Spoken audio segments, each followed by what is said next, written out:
Hello, this is Elisa Rodriguez, and this is Arianism Today. Today we're going to be looking at a book that I'm beginning to read. As I find interesting things, I will give you an opportunity to see what I think is very interesting in this book.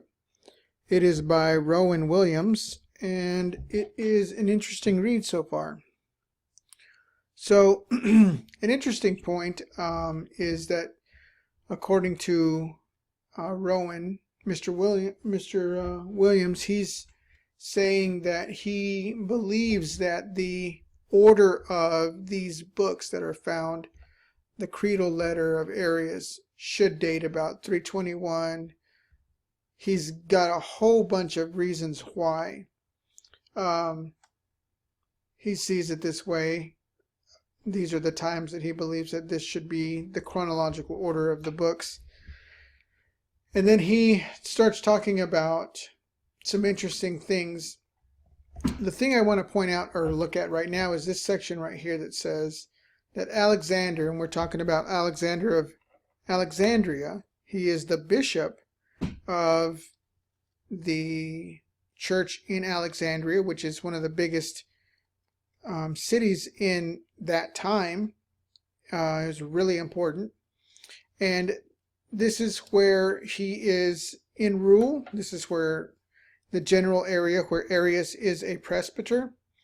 And we're at the point where the conflict is starting to begin and there are issues back and forth.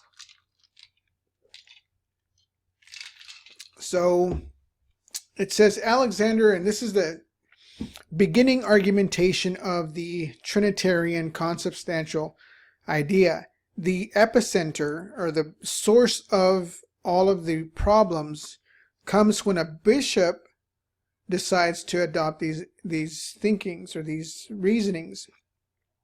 It's not that Arius is coming up with a new thing.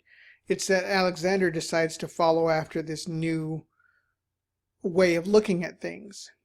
And so Alexander talks about the co-eternity of the Father and the Son. He says they must be co-eternal. So he's one of the first ones to say, he is the first one to say that the Father and the Son are co-eternal. He says, and he discusses the significance of calling the Son the icon of the Father, or the image. So because Jesus is called the image of the invisible God, he's saying that the image must be eternal. He's saying if Jesus is the image of God, then God's image has had to exist forever. Well, if God is invisible, that means that he's unable to be seen. And his thinking is, and it's wrong, that he thinks that an invisible God should have always and should always have an image. But this is what Eusebius says in response, which is down here, right here. Eusebius vigorously denies coexistence of the Father and the Son and argues that the prototype, or the copy and image, must be different from the Father, or from the source. So if you're a copy, it means that the original existed before the copy, and that the copy is not part of the original. Otherwise it wouldn't be called a copy. And so that's what Eusebius is saying. And so we need to think about this. The error that Alexander is going into, and the heresy that he's going into, is calling the Father and the Son co-eternal. Now, Ignatius, who is one of the apostolic fathers, who's a disciple of John the Apostle, he said that people who say that the Son is uncreated were messengers of Satan. That's what Ignatius said. He said that people who have these different views, and one of them is that the Son is the uncreated, is a messenger of Satan. I mean, that's as clear as possible. That's what he said. And so if you look at where, I mean, he's a direct disciple of the disciple John, of the apostle John. And so that's his point of view on calling the Son uncreated. And so then you go to Alexander, 200 years later, or 300 years later, he wants to say, or a little less than 300 years, says that the Father and the Son must be co-eternal, meaning that they are unbegotten. And so Alexander is already in conflict with Ignatius.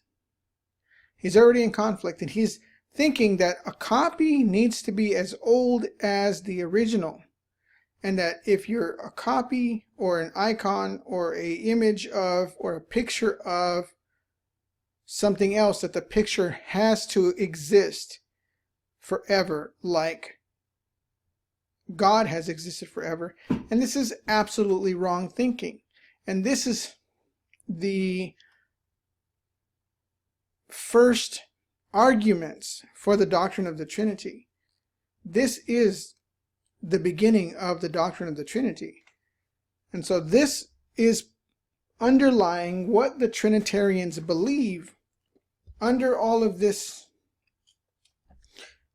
Trinitarian craziness, is the idea that a copy or a picture, right? Icon is the image. So if the copy or the image of God has to exist as long as God.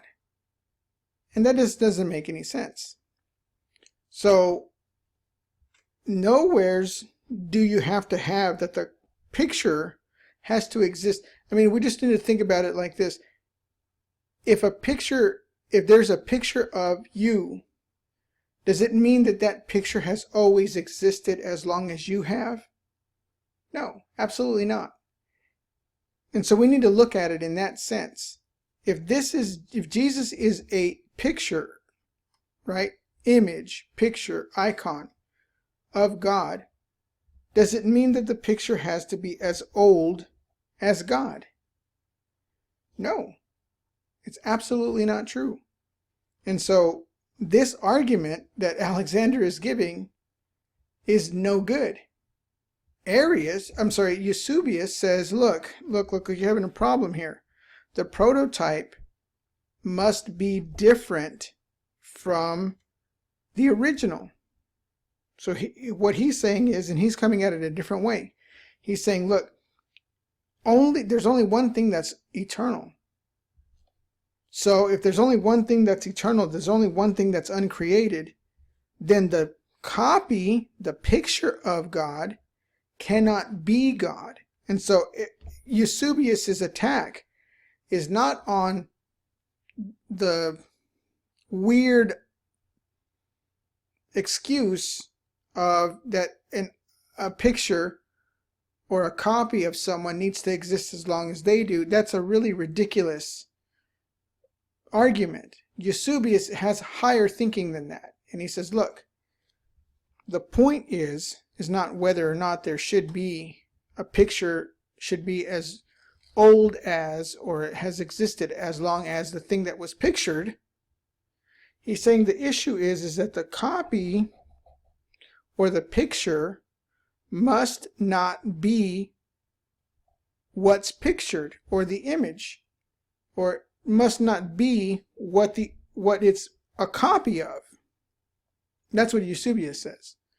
So he's saying, sure, your argument's kind of whatever, but let me just say, the picture itself is not part of what it's pictured of. So a picture, like a picture that's taken of me, a picture of me is not me, and is not tied to me to be part of me. And because of that, you have to agree that that's true, that the picture is not you. It is an image of you, but it is not you. And so it's not connected that way. It's just a copy of the image. It's not itself the thing that it's a picture of. And so since Jesus is a picture of God, he's saying don't confuse that this image is part of God, because the prototype or the copy has to be different than the original. And so if it's different, if a picture is not what it's picturing, if a copy is not the original, then they're not one and the same. And so because they're not one and the same, you don't have to say that it also has to be eternal, because there's only one unbegotten. There's only one always existent being.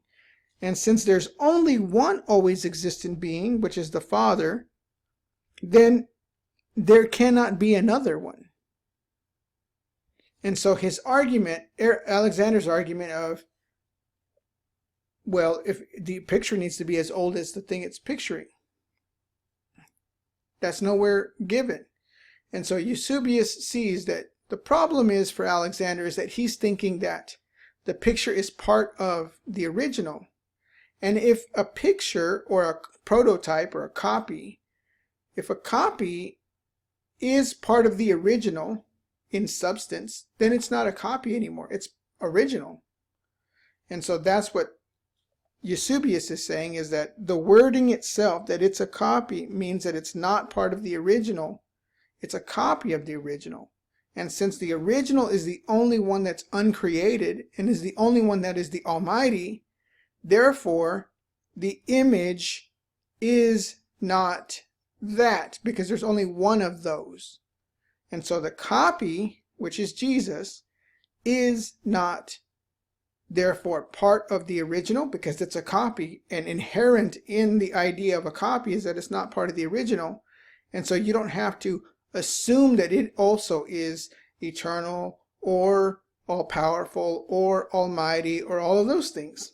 And so Eusebius destroys that argument by fully understanding what Alexander doesn't understand. And that's that he is inferring in that argument that the icon is part of the original. And Eusebius is saying if it's a copy, then it's not part of the original, and therefore it cannot and must not, and there's no demand for it to be exactly like what it's copied from. So, a really good argument by Eusebius. And then it says, skip over here to the fragments from letters to Alexander by Athanasius of Nazarba and the presbyter George. And so these are letters or fragments of letters that we have of Alexander getting letters from other people. And so Alexander complained that explicitly of Arius's numbering or including the sun with other creatures. Arius is like crying, hey, one of the things that I don't like about Arius is that he keeps saying that Jesus is part of the other creatures, that he's part of the creation. I don't get that. And so Athanasius, this is not the Athanasius that was against the Arians. This is someone else, also named Athanasius. And so Athanasius of Nazarba says, or asks the question, what is so very wrong about including and numbering Christ as one of the sum of all things? And so this guy is responding and saying, look, Alexander, what is the big deal? What's wrong with counting Jesus as one of the creations? Explain that. Why? And so what's interesting is that Alexander's complaining to these people to get support from them, and they're like, Alexander, what's the problem with that? And so Arius is a presbyter. Let's go back. He's just a priest. He's a lowly priest. He's a lower priest. And Alexander is a bishop, and he's talking to other people, trying to win their support for him. And they're saying, what's wrong with that? And so What I'm saying is that Arius didn't have that much of an influence over the entire church because he wasn't a bishop. But Athanasius of Nazarba exemplifies that the entire church believed that Jesus was a part of the creation and that there was no problem with Jesus being part of the creation. So this is just kind of showing you how Alexander was the one who was coming up with the new idea, probably being influenced by Athanasius, his right-hand man. Athanasius must have been polluting Alexander's mind into thinking these things, because Athanasius didn't understand doctrine very well anyways. He made very poor arguments. But like this one about the co-eternity of the Father and the Son because of the icon issue, that doesn't make any sense. And then over here, you see that others in the church whom Alexander is trying to win over to support him against Arius are saying, what's the big deal with that? What's the problem? I don't see a problem with that. That means that the church, who was not influenced by Arius, agreed with Arius and says, look, this is not a problem. Because, like I'm saying, before the Council of Nicea, the church was Arian. The church believed what Arius believed. That's what it was. And so Alexander had to try to start finding support. He had to try to start finding support. And so then it says, this other one, this is by a presbyter, so he's a lowly guy. He says, George's letter may likewise relate to Alexander's specific point about the logic of the language of paternity. The bishop maintains that the Son must be eternal if the Father is eternally Father. So another one of the arguments for the beginning arguments for Trinitarianism was, hey, the Father had to have been eternally a Father. The Father can't change into being a Father. That's impossible. Well, where does it say that? Where does it say that God cannot become a Father? You know, I mean, because the really weird argument here is that if God does something and that his title changed to something else, that means that there was an actual change and that God has changed. And they're looking at it as though God cannot ever change. He's the same all the time. And so if he changes, then it's an anti-biblical belief that God could change. But what is that? That's not a change.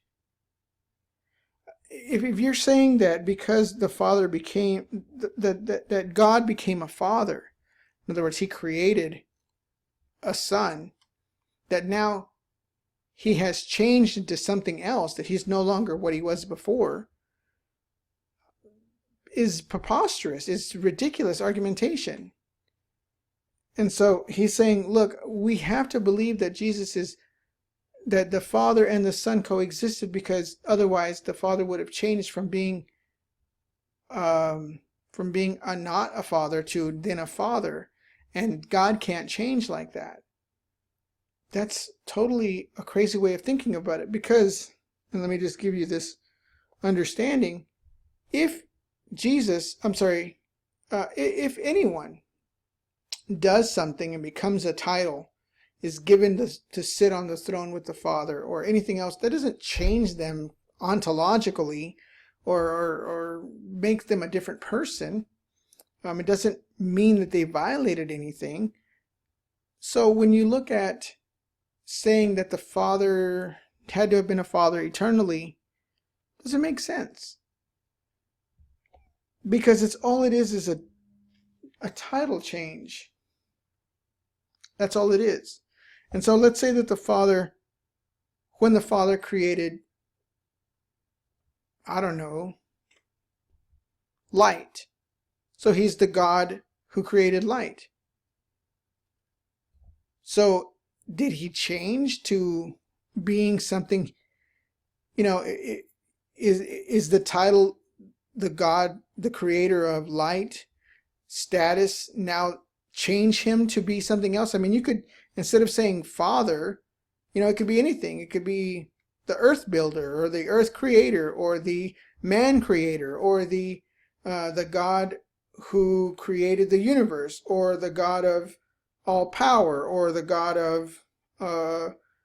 who parted the Red Sea, the God. I mean, all of those things could technically be new titles that he attains over time as he does these any and all acts that he does. He could be named after those things, the God who provides, right? Jehovah Jireh. So is that title Jehovah Jireh after Abraham received the ram and symbolically received Christ?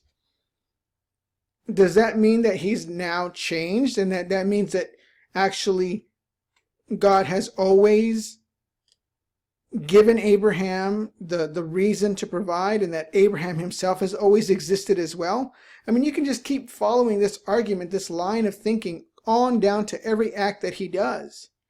And if they're saying he can't make a son and then become a father because that would make him something else, and that's a violation of something.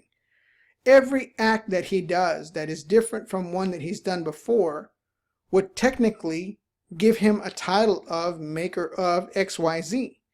And if that's true, then it's impossible for God to do anything ever, and everything that he's ever done has ever touched or has ever been involved with has always existed. And if that's the case, that everything has always existed because God touched it, and God can't change from what he was to what he is, because everything that God does is not new, but is old and is part of him and has always existed, then all things have always existed, and everything else is eternal, and anything that he's ever touched or done is eternal. That is essentially his argument, if you logically follow that line of thinking. So no, every act that God does not change him, right? He's not the God of man because he created man and now he's a new thing. It's just a title. It's that he did an act. He made a move. He made a son. Therefore, he did not change. It's just that after one doesn't act, it is recorded. It is understood that it happened. And you are not ontologically changed or violated your own persona by doing something that could be counted as an act that changed your title to the God of man. Well, man didn't exist before, but now he's the God of man after he made man. So did he change from being God to being something else called the God of man? No. If God cannot change and God made man at a certain point in time, then that would mean that to maintain his eternality and never changing, that would mean that man had to be eternal as well. That concept is ridiculous. And so the issue is that Alexander's thinking is ridiculous. His argumentation is, and his problems are infantile. He's really probably not qualified to be a bishop. Doesn't know what he's doing. He's probably more of a political person than a theological person, as you can see. And so this guy George, that he's writing a letter, that George writes a letter to, and I'll start back up. It says George's, let me put this right here. So George's letter may likewise relate to Alexander's specific point about the logic of language of paternity. The bishop maintains, George is saying, the bishop maintains, speaking of Alexander, that the son must be eternal if the father is eternally father. And George objects that a human son comes to be the son of his father, so that the father must exist prior to the son. That's exactly the issue. God knows that we're going to take the word father and son, and we're going to look at it from our own perspective. And we're going to use the words father and son and apply our concept, our personalized concept, human concept of father and son, and apply it to the father and the son.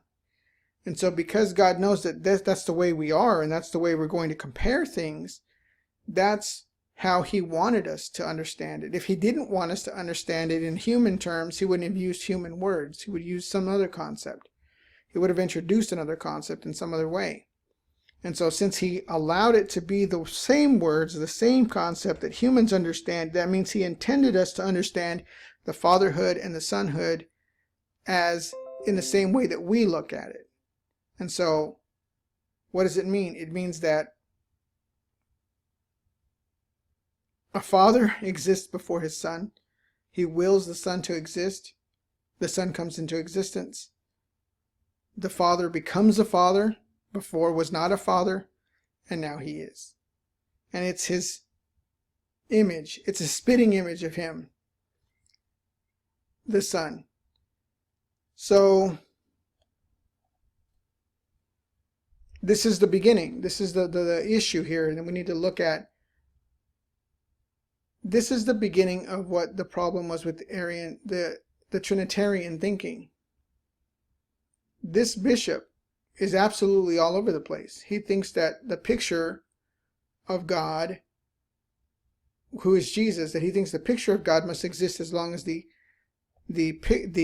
God, and he's forgetting that a picture is not part of the original. A copy is not part of the original, otherwise it wouldn't be called a copy. So there's a problem there. There's at the beginning. He doesn't understand that. And then he's saying that Jesus shouldn't be counted with the creation, and other, the people he's trying to convince are like, what is the big deal about that? We've always believed that. And so it shows that he's the one with the odd belief system. It's not Arius. So it's not Arius.